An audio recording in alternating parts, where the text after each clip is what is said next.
kill Imperia on the hardest difficulty, we'll follow a similar strategy as our previous video.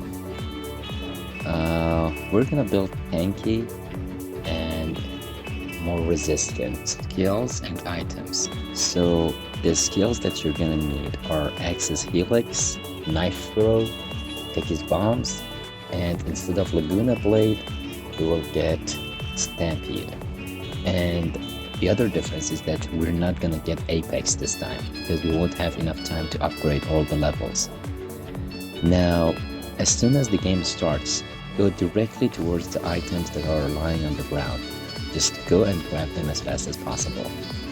And for the first items, try to make for damage. Like if you have Demon Edge, that's your go-to. Then get something like a reduction or resistant.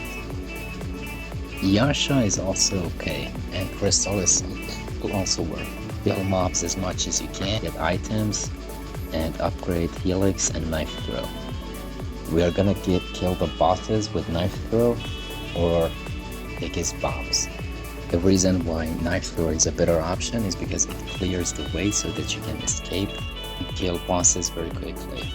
Before the game starts, you need to upgrade your resistance and HP, damage, everything basically that you can before coming into the game. And while in game, don't go to the corners and stay in the middle, probably near vases to break them. The mobs are not still very strong, so we can skip tanky items and move for damage items. Go for physical damage, because you need to survive, and physical damage works with survival well, makes you a tanky hero. Now between Yasha and Sang, get Yasha, because some bosses are gonna be very fast and difficult to kill, so get Yasha so that you can skip the boss and kill them. Now, you need to pay attention. As soon as a mini boss is up, the first mini boss is up, go and kill it. Don't wait for mobs to get stronger. Kill the first mini boss as fast as possible.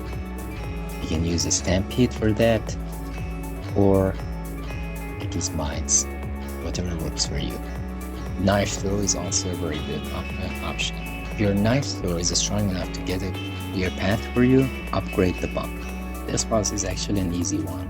The others are much more difficult than the first boss. And I think the second boss is gonna be the hardest, because you are still vulnerable and the mobs are stronger. Don't rush to kill the second boss. Get a few mobs first. If you're comfortable with killing them, then go get the boss. Be careful about the Wraith. And here we go. You need to try to break the vases. Maybe you can get a magnet. If that happens, that's gonna be great. It gives you a lot of XP real quick. Okay, the mini boss is almost done. And as you can see, the mobs are getting stronger now. These mobs can only be killed with mines and Axis Helix. So when you kill the mini boss, get Axis Helix upgrade. Get Aghanim for Axis Helix. And once you can survive the mobs and the waves, go and get the second boss out. If you can survive it. And if you can't, get more items. Then for the second skill that you're gonna upgrade, you should probably upgrade the Knife Throw. And from here on, it will be like very easy. The rest of the game is gonna be very easy for you when you get these two upgraded and level them up as much as you can. Once you're comfortable with killing the mobs, like when they cannot harm you anymore, you can actually upgrade the Stampede, because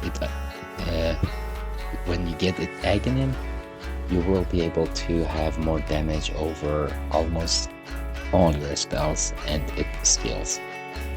And if you have upgraded your Yasha, the damage will be even much more. After getting your Aghanim upgrades, you should max your upgraded levels. Axis Helix, Knife Throw, and Mines. Actually, you need to get the Mines like to 4 or 5 in order to kill the bosses. And if you can survive the waves, upgrade the mines more. And as you can see, the rest of the game is gonna be very easy.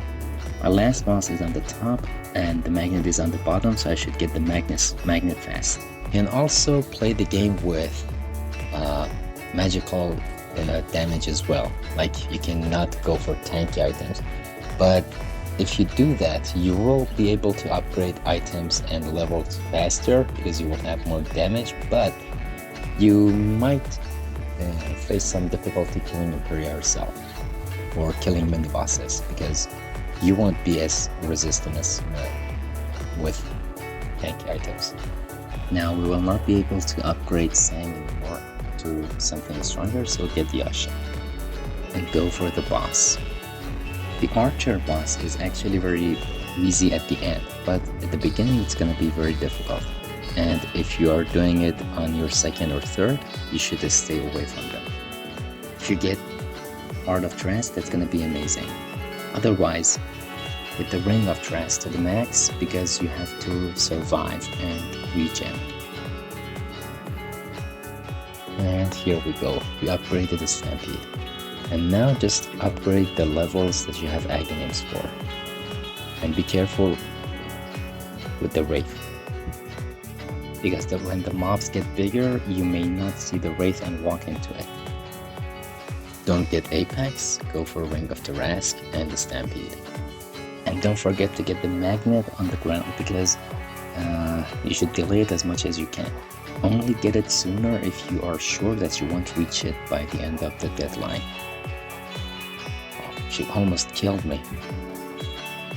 Now from here you can kill Imperial with knife throw and mines very quickly, hide behind the columns, move away from her when she is in invulnerable mode. And remember, if you want to break the score record or something like that, don't kill Imperia fast. Kill the mobs more to get more score. And kill Imperia when you're satisfied.